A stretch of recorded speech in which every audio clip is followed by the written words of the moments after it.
जय मसीह की सबको। तो जैसा कि आज का वचन है यिर्मयाह 30 का 17 नंबर वचन, जो कि इस तरह से लिखा है, मैं तेरा इलाज करके तेरे घाव को चंगा करूंगा, यहोवा की यह वाणी है। क्योंकि तेरा नाम ठुकराई हुई पड़ा है, वह तो सिय्योन है जिसकी चिंता कौन करता है। तो हम यहाँ पे देखते हैं कि यहाँ किसके बारे में बात हो रही है। तो यहाँ पे जो चंगाई की बात हो रही है, ये वैसी कोई चंगाई नहीं है। कोई बीमार पड़ा हुआ इंसान चंगा नहीं हो गया, या किसी को चोट लगी हुई है, किसी की शरीर में कोई जख्म है, उसकी बात नहीं हो रही है। तो किस चंगाई की बात हो रही है? तो इस वचन में हम देखते हैं कि ये जो यिर्मयाह 30 अध्याय है, यहाँ पे हम देखते हैं इसका हेडिंग दिया हुआ है, बंधुआई से छुटकारे की प्रतिज्ञा। तो जो हम देखते हैं कि वो देश जो है वो बंधुआई में है। अब बंधुआई में है, वो नगर बंधुआई में है, वो यरूशलेम बंधुआई में है। और उस नगरी के बारे में परमेश्वर बातें कर रहा है। जब 3 अध्याय में हम देखते हैं, लिखा है कि 30 का 3 में, क्योंकि यहोवा की यह वाणी है, ऐसे दिन आते हैं कि मैं तेरी अपनी इज़राइल और यहूदा प्रजा को बंधुआई से लौटा ले आऊंगा, और जो देश मैंने उनके पितरों को दिया था उसमें उन्हें फिर ले आऊंगा, और वे फिर उसके अधिकारी होंगे। यहोवा की यह वचन है। तो यहाँ पे उस देश की बात हो रही है, इज़राइल के बारे में बोला जा रहा है कि मैं इस देश को फिर से बसाऊंगा, इस देश को फिर से बंधुआई से छुड़ाऊंगा, बंधुआई से आजाद करूंगा इस देश को। मैं आपको बता दूं कि चंगाई जो हम प्रार्थना करते हैं, चंगाई सिर्फ हमारी शरीर की कोई जख्म की चंगाई नहीं होती है, या हम बीमार हैं तो शिफा पाएं, ये भी जरूरी नहीं है। चंगाई कई बार हमारी आत्मा की भी होती है। सबसे पहले हमारी आत्मा की चंगाई की हमें जरूरत है। अगर हमारी आत्मा तंदुरुस्त रहेगी, अगर आत्मा चंगी रहेगी, तो सारा शरीर भी स्वस्थ रहेगा। वो जख्म और वो बीमार शरीर हमें महसूस होता है, लेकिन उसके पहले हमें आत्मा को महसूस करने की जरूरत है। वो तकलीफें, वो परेशानियां भी है जो परमेश्वर कहता है कि मैं तुम्हें आजाद करके, शैतान से आजाद करना, ये भी क्या है? ये चंगाई है। अगर हम शैतान के वश में हैं तो हम चंगे नहीं हैं, हम बीमार हैं। शैतान ने हमें बीमार करके रखा है, तो हमें शैतान से भी आजाद होने की जरूरत है। सिर्फ चंगाई सिर्फ शरीर की चंगाई नहीं। 8 नंबर में जब हम देखेंगे, वहां इस तरह से लिखा है, सेनाओं के यहोवा की यह वाणी है कि उस दिन उसका रखा हुआ जुआ तुम्हारी गर्दन से तोड़ दूंगा, और तुम्हारे बंधनों के टुकड़े टुकड़े कर डालूंगा, और परदेशी फिर उनमें अपनी सेवा ना करने पाएंगे। तो अगर हमारे शरीर बंधन है, हमारे जीवन में बंधन है, एक मसीह जीवन में जब बंधन होते हैं तो वो इंसान बंधा हुआ है, वो परमेश्वर के कामों को नहीं कर सकता, परमेश्वर के वचनों पे नहीं चल सकता, या फिर उसके बहुत से काम हैं जो रुके हुए हैं, या फिर हो सकता है वो किसी नौकरी का बंधन हो, किसी की शादी ब्याह का, किसी को बेबी के लिए वो बंधन हो।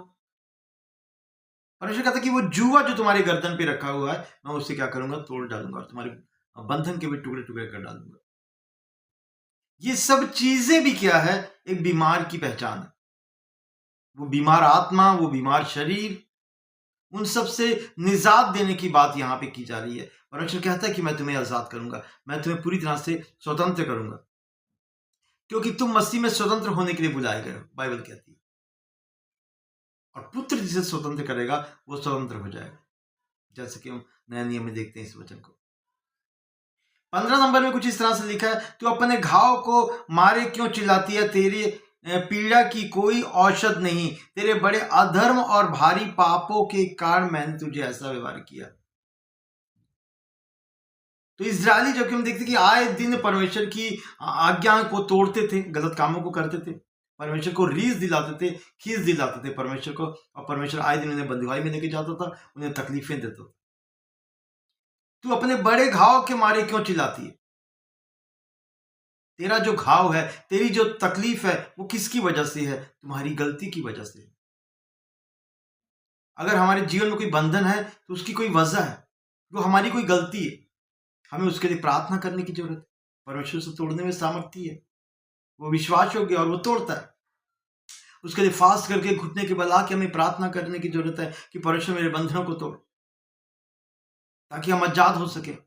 वो बंधन हमारे घाव, जो घाव दिखते नहीं, लोगों को नहीं दिखते लेकिन है, वो शरीर के बाहर नहीं दिखते लेकिन है, वो पीड़ा दिखती नहीं लेकिन है। तेरी पीड़ा की कोई औषधि नहीं, तेरे बड़े अधर्म के भारी पापों के कारण मैंने तुझे ऐसा व्यवहार किया। तो पाप की वजह से हमारे जीवन में वैसे बंधन आते हैं, वैसे घाव होते हैं, हमारी आत्मा परेशानी में रहती है। देखो शरीर का चंगाई, हम कहते हैं कि यीशु के कोड़े खाने से हम चंगे हो गए, चंगे हो गए, सर के बाल से लेकर पैर के नाखून तक स्वस्थ हो गए, इस शरीर को स्वस्थ कर दिया, लेकिन आत्मा का क्या? उस आत्मा की चंगाई सबसे पहले चाहिए। शरीर के जख्म नहीं भी ठीक होंगे ना तो कोई दिक्कत नहीं है। उस लाजर का शरीर जख्मों से भरा था, कोई फर्क नहीं पड़ता, लेकिन वो कहाँ जाके बैठा? अब्राहम की गोद में जाके बैठा।